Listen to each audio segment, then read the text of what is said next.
Plastic ko.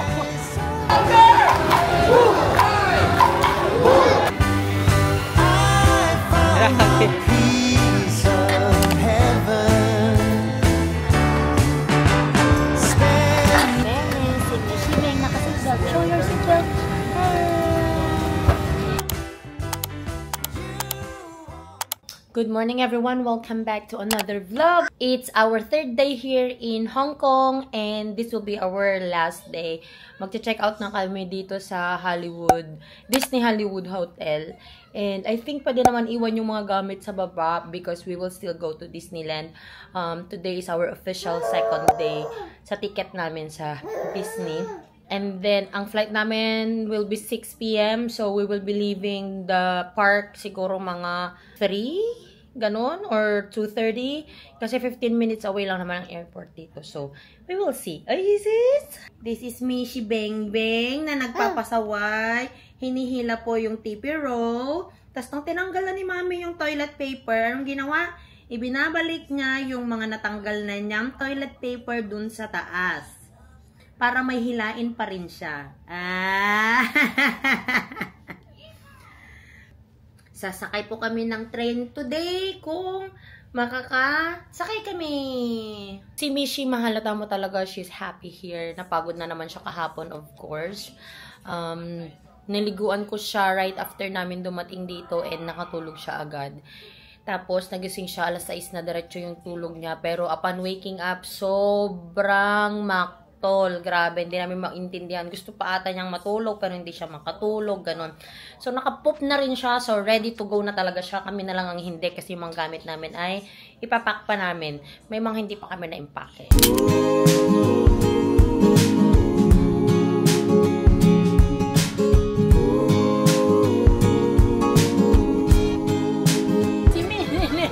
Si Mini naman. Plastic ko. Walang pink? Baka mayroon doon. Mas maganda. Try natin. Oh, how easy it's to forget. Still think about how you met. Yeah, I'm with you now. Oh, one thing that it's plain to see. The best thing in this life's for free. And that's so true now. There I was with my world falling apart, hoping just to get by. Without knowing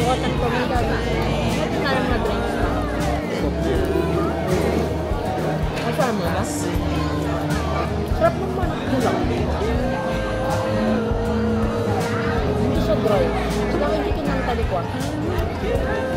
Ang galing naman kumain ng potato wedges yan. Ay, sus! Pangalawa na niyang wedge yan.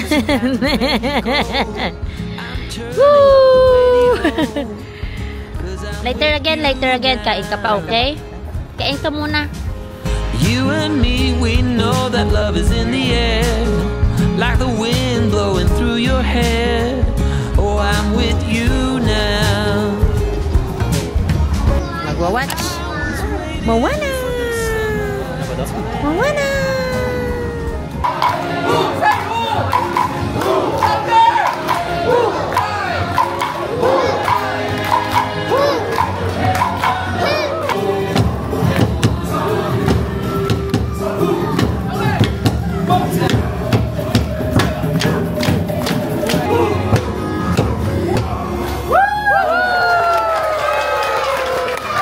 Our very own Moana!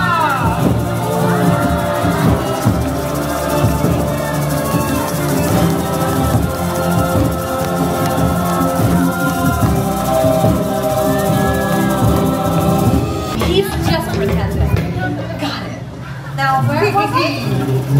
Maui stole the heart of Te-Fiti. 貓兒偷咗萬物之母 Te-Fiti 個心，賺到了 Te-Fiti 嘅心。But others wanted the heart as well.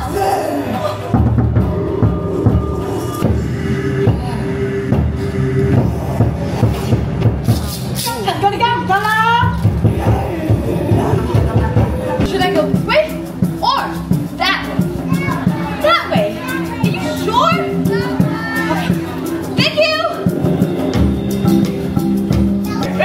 am the one of Mochino.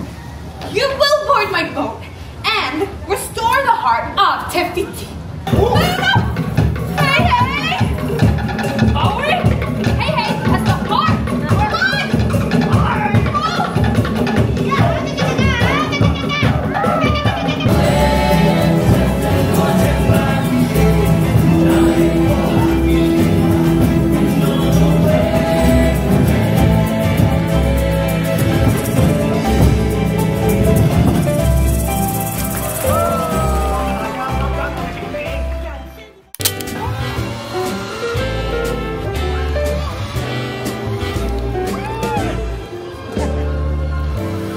Some might say that I'm a loner,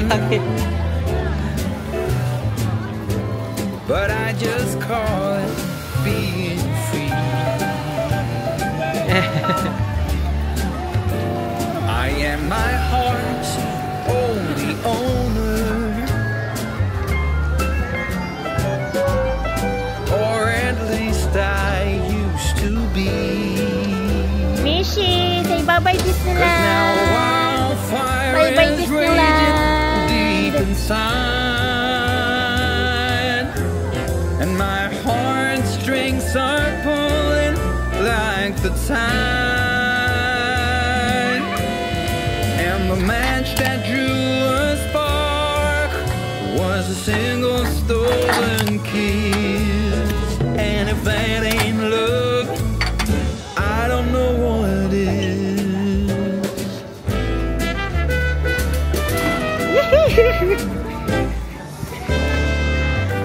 For Yes, years I will. I've kept my feelings grounded and gone without all kept within. By these high walls I've been surrounded, walls to her eyes only paper. What I see? The wildfire is raging deep inside, and my heartstrings are pulling like the turning of the tide. Tulog na po agad yung Disney princess namin. Nadi-PS yung ulo niya. Was a single story. Nayugyug lang sa train, nakatulog na po. And if that ain't Masama na pagkaramdam niyan. I don't know what it Ay, is. sipunin na. That ain't love. I don't know what it is. 我们正在进入明日世界。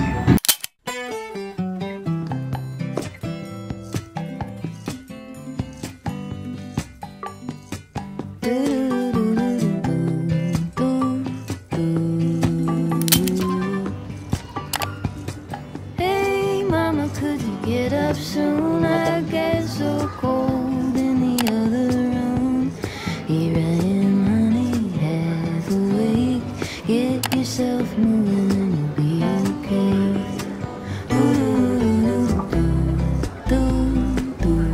Boarding na kami. Boarding na kami. Pero papabilahin pa rin tayo dito for sure. Ami Shibeng, namiss na ni Daddy ang adobo. Sumakit ang mga tiyan namin dito. Hindi namin alam kung anong pagkain ang nagkos nun. Ay, wala naman kaming kinainan na sa labas. Sa hotel naman kami kumain ng lahat. Fairness, si Miss Shibeng naka-seatbelt. Show your seatbelt. May seatbelt, Miss Shibeng. Yay! Hey Pepper, give us a shake in the newborn grass. You're sure to find a snake. Don't let the serpent change your face. Get yourself Mishi, let's go. Your stroller is here, but let's go.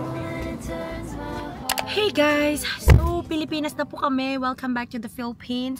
Nakalimutan namin na may e-travel pa lang kailangan dito. And then, hindi pa ako makakonect sa ating data. Walang signal yung data. Pero meron naman silang tumutulong. So, tinanong lang kung ano. Sabi ko, wala po kasi kaming internet. Di ako makakonect sa data. So, yun. Nag-connect kami sa wifi nila. Mabilis naman. Ang problema, hindi ko siya na-screenshot nung inano. Kailangan pa pala upon exit. Yun, hindi ko naaalala yun. So, sinabi ko na lang na pwede po ba yung reference number. Tapos may isa doon na lalaki na, ay, naku talaga, pang Pilipinas. Ganyan. So, yeah. Yun yung mga medyo hassle talaga dito din. Pero ang Canada, may ganun sila, yung arrive can. Pero ang US, wala silang ganun. Arrive can ng meron sa Canada. Grabe, pawis ko sis. Daddy, pa nga naman, pwede ng aircon. May mga aberya kami kanina sa immigration sa Hong Kong. Kasi we've been traveling and we have brought the same stuff sa carry-on namin na for Mishi. Nakalagay talaga sa Ziploc yung mga oral medication niya na more than 100 ml, pati yung mga creams niya. Alam naman namin na hindi talaga pwede yung mga more than 100 ml. Pero kapag yung mga gamot, ganyan, yung mga cream sa eczema niya ay pwede naman. Nakapunta kami ng Canada, sa US, dito sa Pilipinas, tsaka sa Korea. Walang naging problema. But in Hong Kong, tinanggal nila yung Vani cream ni Mishi na travel size. Tapos sabi, dapat daw mas maliit. Sabi namin, yan na yung pinakamaliit. Tapos tinatanong kung prescribed by doctor. Yes, sabi ko, prescribed by doctor. Kaso nga kasi over the counter yun. So, wala siyang pangalan na yung pangalan ni Mishi, ganun. Yung dalawang cream niya kasi, hindi kasi yun over the counter, prescribed medication kasi yung mga yun.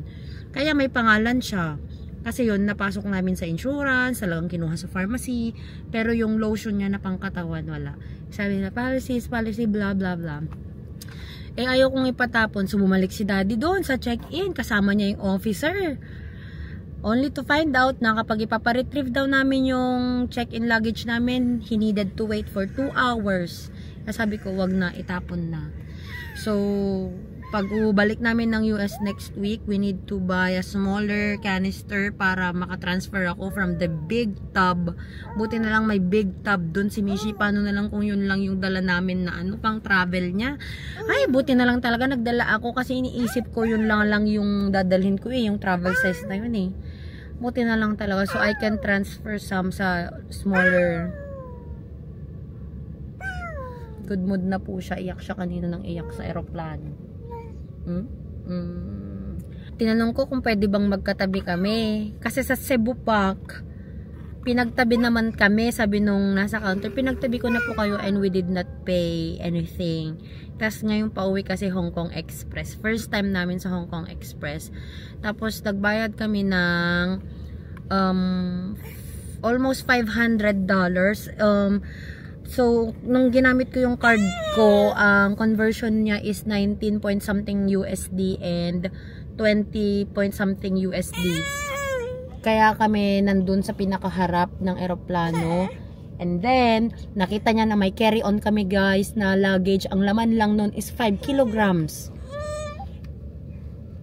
Kaya pala yung mga tao doon nilalagay nila sa sako bag lahat ng gamit nila para pang check-in, para masulit nila. Yung amin 5 kilo lang.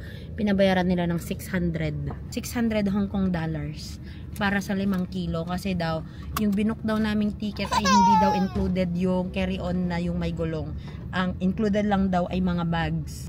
Sabi ko, sana na lang nilagay na lang namin doon sa check-in, hindi ko naisip yun. Nilagay na lang sana namin sa check-in. Kasi yung laman nun, wala kami mapaglagyan na iba, ma-excess kami.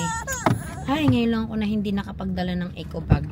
Anyway, nakakasama lang ng loob na magbabayad ka ng $600 just for 5 kilograms. Shhh. Tapos natapon pa yung Desitin namin. Yung Desitin pa man din na yun, yung pang diaper rush ni Mishi. Diaper rush cream niya ay hindi ko alam kung meron sila dito. Buti na lang sa awa ng Diyos at hindi siya nagkaka-diaper rash. Pero yun kasi, ginagamit kasi namin pag nasa aeroplano kami. Kasi kapag laging wipes yung ginagamit sa kanya, dun siya nagkaka-rash. Pero kapag tubig yung pang ano sa kanya is okay naman. We're going na. So, yun lang naman. Mga Beria sa ano na, sabi ko nga, ang tagal-tagal na namin nagbibiyahe. Pero ngayon lang kasi kami ulit na nandito sa Asia. So, ngayon nagigets ko na yung sinasabi nung iba na ang hirap daw umuwi. Alam ko na yung feel.